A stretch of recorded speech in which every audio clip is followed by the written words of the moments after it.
Okay, good afternoon, everybody. A packed room today. Thank you all for coming. President Trump is making America affordable again through his proven economic formula of powerful tariffs, fair trade deals, massive middle-class tax cuts, energy dominance, and aggressive deregulation. The overwhelmingly positive economic data released this week underscores the significant progress the president has already delivered. Tuesday's CPI report marked the latest confirmation that President Trump has defeated Joe Biden's inflation crisis. Since President Trump took office, core CPI has increased at just a 2.4% annualized rate, substantially lower than the 3.3% annual rate inherited from the Biden administration last January. Importantly, as inflation cools, Americans' wages are rising, giving the American people more purchasing power. And with what is likely going to be a record-breaking tax refund season in the next couple of weeks, the American people will be reaping the rewards of the massive tax cuts that were signed into law by the president. Thanks to President Trump's signing of no tax on tips, overtime, Social Security, boosting the child tax credit, and locking in the 2017 Trump tax cuts, independent estimates project the average American tax filer could expect up to an extra $1,000 bump to their tax refund next year. This is going to be a helpful boost to working families who are making ends meet. On the energy front, the national average price for a gallon of regular gas this week fell to its lowest level in 5 years, thanks to President Trump's drill baby drill agenda. According to Gas Buddy, the average price for regular gas on Monday was below $3 per gallon in 43 states, below $2.75 per gallon in 30 states, and at or below $2.50 per gallon in 17 states. In fact, gas prices were below $2 a gallon at stations in at least 19 states. Don't forget, this was unheard of just a couple of short years ago. Overall, drivers are projected to spend $11 billion less at the gas pump this year than they did last year, resulting in hundreds of dollars in critical savings for the average American family. We're also seeing the housing market rebound as borrowing costs ease and income growth outpaces home price gains. According to a new report also released this week from the National Association of Realtors, existing home sales in December rose to their fastest pace in 3 years. To further improve housing affordability, President Trump has recently announced and directed Fannie and Freddie to purchase $200 billion worth of mortgage bonds. As a result of these actions, mortgage rates have fallen to their lowest level in years. As of last Friday, rates for the average 30-year mortgage are down more than 1 full percentage point. Because of these significant declines, monthly housing payments are now at their lowest level in 2 years, and we expect this decrease to continue. As someone who was enormously successful in real estate, President Trump understands that owning a home is about more than just having a physical asset. It's about empowering young people to stake their claim in the American dream. It's about giving newlyweds a place to make their own and start a family. It's about promoting the spirit of hard work, determination, and yes, the rugged individualism that has made America the greatest country in the history of the world. President Trump knows America is strongest when it's a nation of owners, not renters, and he is determined to unlock that opportunity for as many Americans as possible. That's why he will outline additional housing initiatives during his major speech in Davos next week, and we look forward to seeing many of you there. Finally, this morning, President Trump unveiled a healthcare plan for America called the Great Healthcare Plan, and a video message detailing his solutions to lower costs for all Americans and significantly improve our healthcare system. The Great Healthcare Plan will accomplish this through 4 common sense pillars. Number 1, permanently lowering prescription drug prices. Congress can get this done by codifying President Trump's historic Most Favored Nation initiatives into law to guarantee Americans the same low prices for prescription drugs that people in other countries around the world pay. Additionally, by increasing consumer choice by making more verified, safe pharmaceutical drugs available for over-the-counter purchases. Number 2, the Great Healthcare Plan will stop sending big insurance companies billions in extra taxpayer funded subsidy payments and instead send that money directly to eligible Americans to allow them to buy the health insurance of their choice. Additionally, by funding a cost-sharing reduction program for healthcare plans and ending kickbacks from pharmacy benefit managers to large brokerage middlemen. Number 3, the Great Healthcare Plan will maximize price transparency by requiring any healthcare provider or insurer who accepts either Medicare or Medicaid to publicly and prominently post their pricing and fees to avoid surprise medical bills. This is an incredibly popular policy that has been bipartisan for many years, and President Trump is officially and firmly calling on Congress to get it done. And number 4, holds big insurance companies accountable by requiring them to publish rate and coverage comparisons up front on their websites in plain English so consumers and everyday Americans can make the best purchasing decisions for them and their families. These are common sense actions that make up President Trump's great healthcare plan, and they represent the most comprehensive and bold agenda to lower healthcare costs to have ever been considered by the federal government. Congress should immediately take up President Trump's plan and pass it into law. For Americans watching at home, you can visit greathealthcare.gov right now for more information on the Great Healthcare Plan. And with that, we will open it up to questions. In our new media seat today, we have a familiar face, Riley Gaines. I'm surprised it took us a year to get you here, but I'm very happy to see you. I know you have a new podcast, The Riley Gaines Show. And so thank you. And you brought a beautiful baby and your lovely husband too. So thank you so much for joining. And why don't you kick us off? Absolutely. Well, thank you. First and foremost, congratulations to you. Being a girl mom will change your life in the best way possible. So excited you get to shop all the pink and the frilly and the bows. I was in Washington, D.C. earlier this week for the Supreme Court case. There were 2 arguments that were heard surrounding sex-based rights and if it's constitutional for states to pass laws that ultimately protect those rights for women.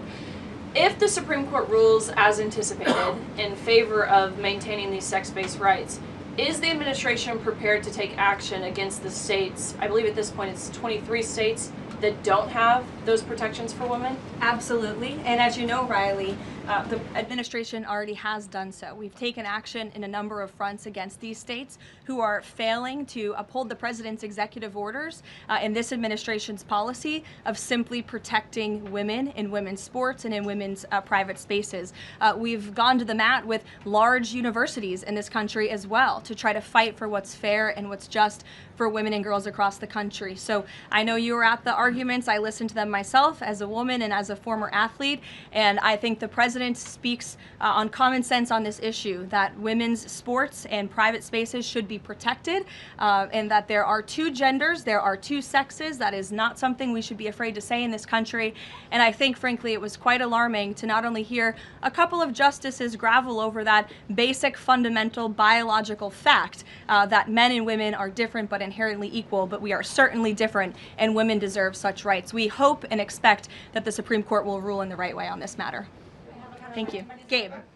Caroline, thank you very much. A lot to talk about. Sure. Isn't there always a lot to talk about? What can you share about the president's meeting with Maria Corina Machado? Is it underway? What can you share about that? And then also, the president said yesterday that Delcy Rodriguez was, quote, a terrific person. Does the president trust the remaining members of the Maduro regime? I will say, to your first question, the meeting was about to begin as I was stepping out of the Oval Office moments ago, so my understanding is that it's underway right now. I know the president was looking forward to this meeting, and he's was expecting it to be a good and positive discussion with Ms. Machado, who is really a remarkable and brave voice for many of the people of Venezuela. So the president looks forward to obviously talking to her about the realities on the ground in the country and what is taking place. As for Ms. Rodriguez, the president did speak with her directly this week. As you know, he revealed that to all of you yesterday. And Secretary Rubio and the administration have been in constant communication with Ms. Rodriguez and other members of the interim government in Venezuela. They have been extremely cooperative. They have thus far met all of the demands and requests of the United States and of the president. And I think you have all seen that play out. We obviously had a $500 million energy deal that was struck in large part because of the cooperation from Ms. Rodriguez. Venezuela and Ms. Rodriguez have also confirmed that they will be releasing political prisoners from Venezuela. There were 5 Americans who were recently released this week as well. So the president likes what he's seeing and will expect that cooperation to continue. And regarding the investigation into the leak that the president referenced yesterday, what is the administration's position on the Washington Post reporter? The Post has reported that she was told that she is not a target of the investigation. Does the administration believe she did anything wrong? And then also, what is the administration's position on the Pentagon Papers case from the 1970s that affirmed reporters' right to publish classified information under certain circumstances? Well, since this is an active investigation, I don't want to comment on it much more than what we did yesterday to obviously confirm the investigation, and I can confirm what the Attorney General stated and the President as well, which is that the individual, unfortunately a contractor at the Pentagon, chose to unlawfully leak classified and very serious information to this Washington Post reporter. Hence why the reporter's home was looked into by the FBI, rightfully so. And the administration is not going to tolerate leaks, especially from within the national security apparatus of the United States government, that put our nation's integrity and our national security at risk. Full stop. The president will not support that. I know the Secretary of War will not support that,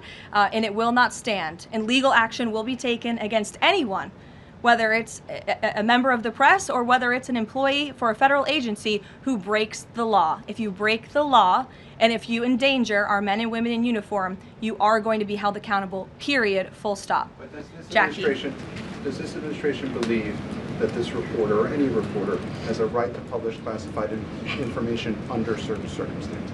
Look, I think that we do not believe that individuals who have been given the privilege of holding a top secret clearance should be illegally leaking that classified information, and I know the American people agree with that. And I think it's a basic tenet of journalistic integrity not to publish information that could directly endanger the operational security or the brave men and women who are serving this country in uniform and putting themselves in harm's way to protect not just the people of this administration, but all of you in the press and all of their fellow Americans as well.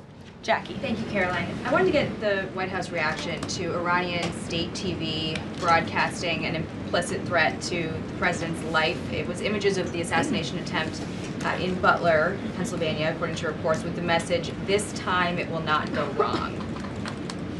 I have not seen that, to be honest with you, Jackie. We'll take a look, and I'll let the president and his national security team examine that footage to ensure its legitimacy. Again, I haven't seen it, so I can't comment on it. What I will say with respect to Iran is that the president and his team have communicated to the Iranian regime that if the killing continues, there will be grave consequences. And the president received a message, as he revealed to all of you and the whole world yesterday, that the killing and the executions will stop. And the president understands today that 800 executions that were scheduled and supposed to take place yesterday were halted. And so the president and his team are closely monitoring this situation, and all options remain on the table for the president. Netanyahu encouraged him against strikes. Look, it's true that President spoke with Prime Minister Netanyahu, but I would never details about their conversation without giving the expressed approval by the president himself. Ouija. Thank you, Caroline. Is it still the president's assessment that it would be very hard for Ms. Machado to leave Venezuela because he says she lacks the respect and support in that country? And will he raise that with her today? I think the president's assessment that you just pointed out was based on realities on the ground. It was a realistic assessment based on what the president was reading and hearing from his advisors and national security team. And at this moment in time, his opinion on that matter has not changed. He has also said that he would like there to be elections in Venezuela when the time is right. That's right. Do you have any update on when that might be? And is he committed to a transition to democracy for Venezuela? Yes, and he is also committed to hopefully seeing elections in Venezuela one day, but I don't have an updated timetable for you today. Reagan in the back. Thanks, Caroline. I have a question for you on Minnesota and then also Venezuela. Sure. President Trump threatened invoking the Insurrection Act today in a Truth Social post. I'm wondering what his tipping point is. Like, what would it take for him to invoke the Insurrection Act?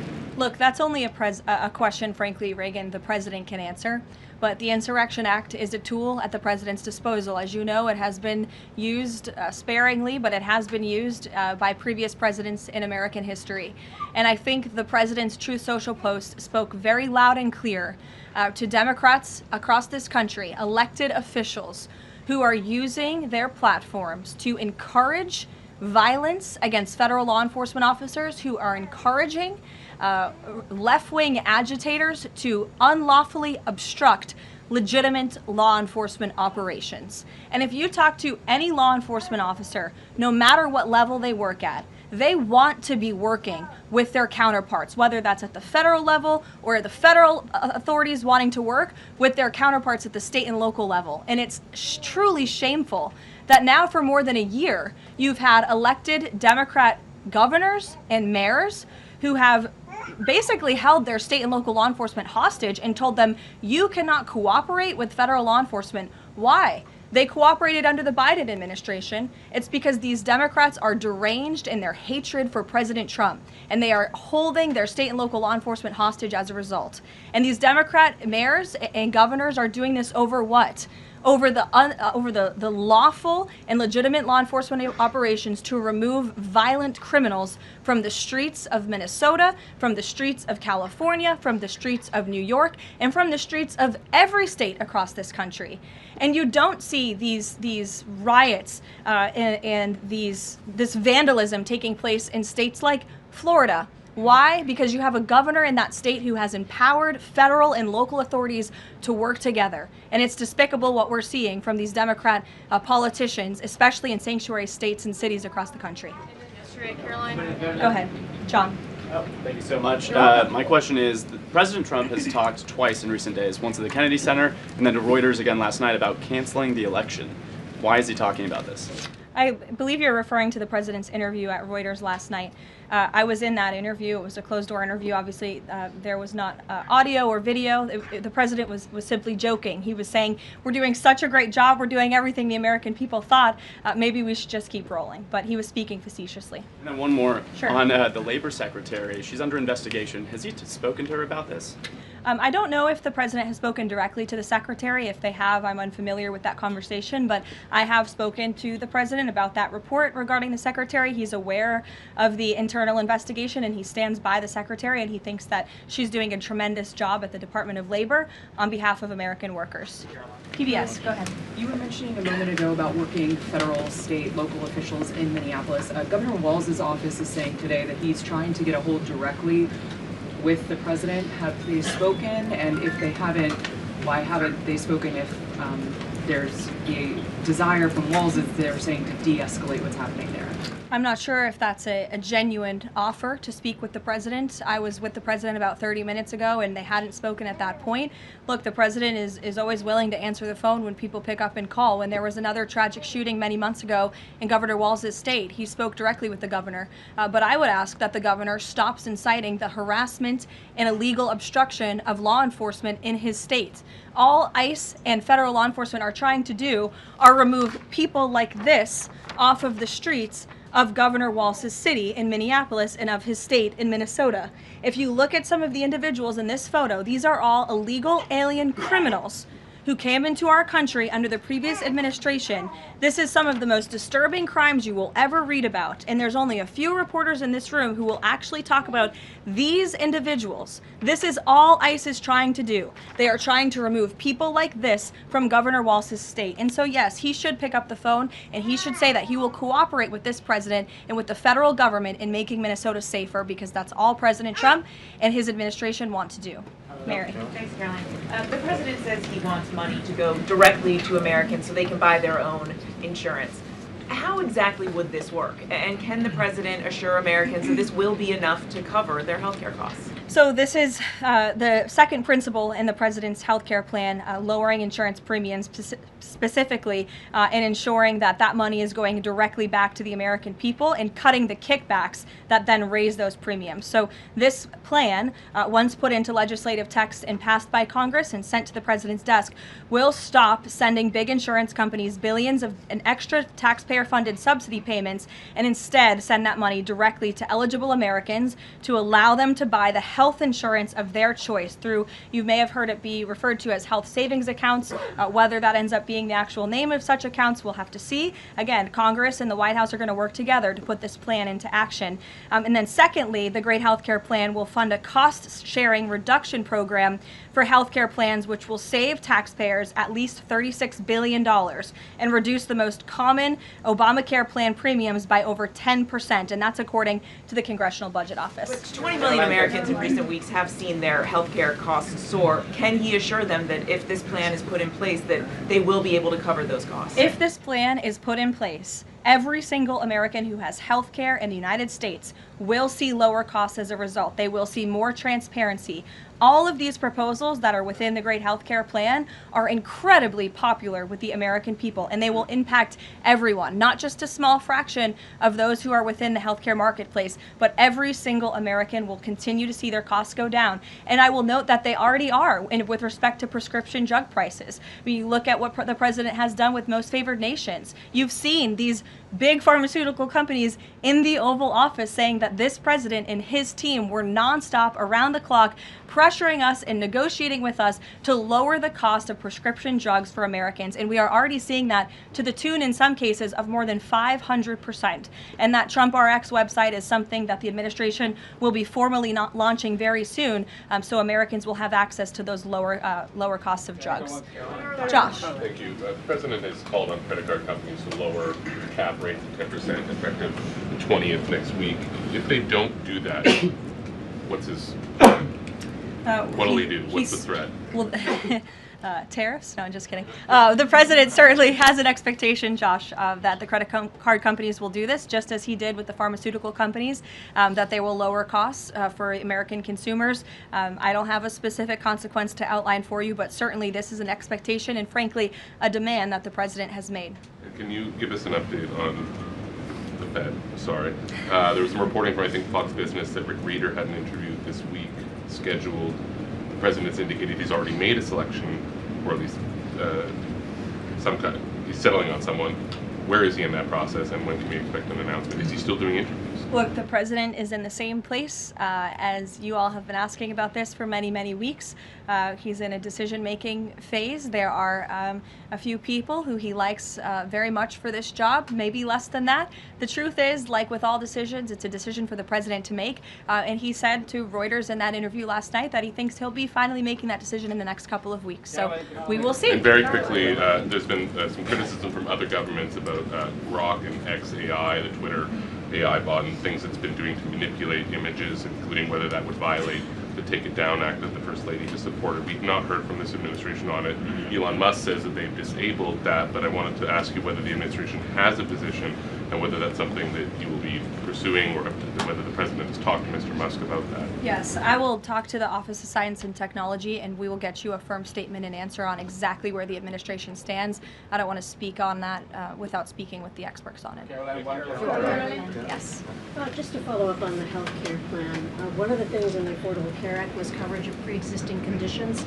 Is there any discussion or inclusion on that issue in the president's plan? The president's plan that he outlined today will have no impact on individuals in this country with pre-existing conditions. Obviously, that's a continued conversation that the White House will have with Congress, but that's not the president's intention with the Great Health Care Plan.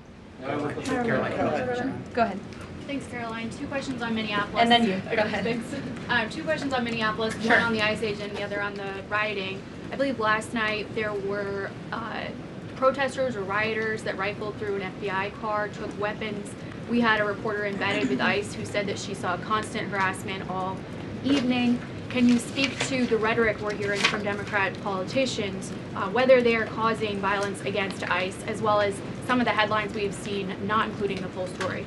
Yeah, I mean, to your first point, I think I've addressed that these Democrat governors and mayors in not just Minnesota, but in states across the country are essentially, they've referred to ICE agents who, again, are brave men and women. And I would encourage everyone in this room, and I would encourage Governor Walz and other Democrats who are demeaning law enforcement to sit down and have a cup of coffee with an ICE agent or a Border Patrol agent. These are great patriotic men and women who have families, who put on the uniform every day and are following our nation's immigration laws at the direction of their bosses and again, at the direction of the law. They are simply trying to enforce the law. And the Democrat Party has demeaned these individuals. They've even referred to them as Nazis and as the Gestapo. And that is absolutely leading to the violence we're seeing in the streets. If you look at some of the images out of Minneapolis last night, look at this vehicle. Look at what it says. It says F ICE. You have these individuals who are putting their middle finger, proudly so, at the camera.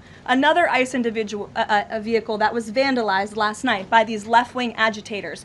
People don't do this without encouragement from people in power who make them feel like it's okay. Here's another one. And I'm pretty sure this car, you can't see it, said the best agent is a dead agent or something to that effect. This is despicable rhetoric that we're seeing, and the media is absolutely complicit in this violence, because if you look at the headline from CNN, protests erupt after federal agent shoots man in Minneapolis, that is not the story, that is not the truth. If you actually want to know the truth, you can look at what the Department of Homeland Security released, which is that this ICE agent was executing a targeted operation against a Venezuelan illegal alien who was unlawfully present in the country, who fled by car and then fled by foot. And when this ICE agent tried to detain the individual, 3 more of his comrades came rushing out of a house and started ambushing and attacking the ICE agent. They used a shovel or a broom to smash his face in. And so yes, that agent had to use self-defense and take up his weapon to protect his own life. That is what's happening on the streets of Minneapolis. That's what's happening on the streets, unfortunately, of these Democrat-run cities and states where you have elected officials who are encouraging such violence against our brave men and women in law enforcement. Thank you, Caroline. 2 questions. First, a follow-up on one of my colleagues who asked you about the president's interview with Reuters. You said that he was joking about canceling the elections, but Americans for generations have fought and died for democracy, for this democracy. Are you saying that the president finds the idea of canceling elections funny? Andrew, were you in the room? No, you weren't. I was in the room. I heard the conversation, and only someone like you would take that so seriously and pose it as a question in that way. Second, Philip, go ahead. Thank you, Caroline. Senator Elizabeth Warren said that the president called her earlier this week to discuss caps on credit card interest rates. I'm curious, would the president work with her and other Democrats in Congress on a legislative fix to this issue? I think the president would work in good faith with anyone in Congress for a good legislative fix that would benefit the American people. And that's precisely why he called Senator Warren earlier this week on that matter. Thanks, Caroline. Earlier you were just defending ICE agents generally, and earlier on Secretary Noem spoke to the media, and she said, among other things, that they are doing everything correctly. 32 people died in ICE custody last year. 170 US citizens were detained by ICE, and Renee Good was shot in the head and killed by an ICE agent. How does that equate to them doing everything correctly? Why was Renee Good unfortunately and tragically killed? Are you asking me my opinion? Because an ICE agent acted recklessly and killed her unjustifiably. Oh, okay. So you're a biased reporter with a left-wing opinion. What do you want me to do? Yeah, because you're a left-wing hack. You're not a reporter. You're posing in this room as a journalist, and it's so clear by the premise of your question. And you and the people in the media who have such biases but fake like you're a journalist, you shouldn't even be sitting in that seat. But you're pretending like you're a journalist, but you're a left-wing activist. And the question that you just raised and your answer proves your bias. You should be reporting on the facts. You should be reporting on the cases. Do you have the numbers of how many American citizens were killed at the hands of illegal aliens who ICE is trying to remove from this country? I bet you don't. I bet you didn't even read up on those stories. I bet you never even read about Laken Riley or Jocelyn Nungray or all of the innocent Americans who were killed at the hands of illegal aliens in this country. And the brave men and women of ICE are doing everything in their power to remove those heinous individuals and make our communities safer. And shame on people like you in the media who have a crooked view and have a biased view and pretend like you're a real honest journalist. Kelly. Caroline, 2 quick questions on Iran. I wanted to ask first, just if you can say, how close was the president to potentially launching strikes last night, and was it the Gulf states that convinced him not to do that, as some of the region there have said? Well, look, Kelly, I know there's been a lot of speculation in the media about what the president is going to do at any given moment or any given night. And I would say a lot of these stories, to be honest with you, I've been reading them, and they've been based on anonymous sources who are pretending or guessing to know the president's thinking. The truth is, only President Trump knows what he's going to do, and a very, very small team of advisors are read into his thinking on that. And as I just told you, he continues to closely monitor the situation on the ground in Iran. And as we saw yesterday, he had heard that the killings and executions would stop. And we have seen 800 people, their lives have been spared as a result of that. The president continues to closely monitor, but also keep all of his options on the table. Karoline, two separate questions. Sure. On the Machado meeting first, what is it that the president feels that he needs to hear from her or from the opposition party that he hadn't heard prior to today, or he wanted to hear in the meeting, to be able to convince him to commit to some sort of a timeline for elections? I'm not sure the president is going into such the meeting with expectations like you just laid out, Fran. I don't think he needs to hear anything from Ms. Machado. I think generally this is a meeting that the president was willing to take and willing to accept to meet Ms. Machado in person and to just have a frank and positive discussion about what's taking place in Venezuela. That's all. And on the subject of Greenland, Jeff Landry, the president's special envoy for Greenland, wasn't in the White House meeting yesterday. Can you say why that was and what exactly the role he is playing in these conversations about acquiring Greenland? Well, the Vice President and the Secretary of State were present for that meeting, and the meeting, it was a productive meeting. It was a good meeting, and in that meeting, the two sides agreed to really establish a working group of individuals who will continue to have technical talks on the acquisition of Greenland. Those talks will take place, I'm told, every 2 to 3 weeks, so this is a conversation the administration intends to keep having with the Danes and with the respected delegation from Greenland. But the president has made his priority quite clear. He wants the United States to acquire Greenland. He thinks it's in our best national security to do that. There have been multiple instances of American citizens being detained by ICE, and I'm wondering what the administration is asking the agency to do, or what steps is the administration asking the agency to take to ensure that Americans are not wrongly arrested? Obviously, ICE is focused on detaining individuals who are unlawfully present in the country. And there have been hundreds of thousands of illegal aliens who have been arrested and detained and deported from this country by ICE over the course of the last year. And that's their intention, and that is their goal. Elizabeth.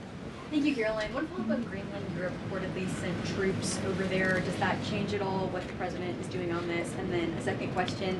Yesterday, in a Senate help hearing, Senator Josh Hawley repeatedly asked a doctor if men can get pregnant, and she did not directly answer that. What are your thoughts on that? Well, to your first question on Greenland, I don't think troops in Europe impact the president's decision-making process, nor does it impact his goal of the acquisition of Greenland at all.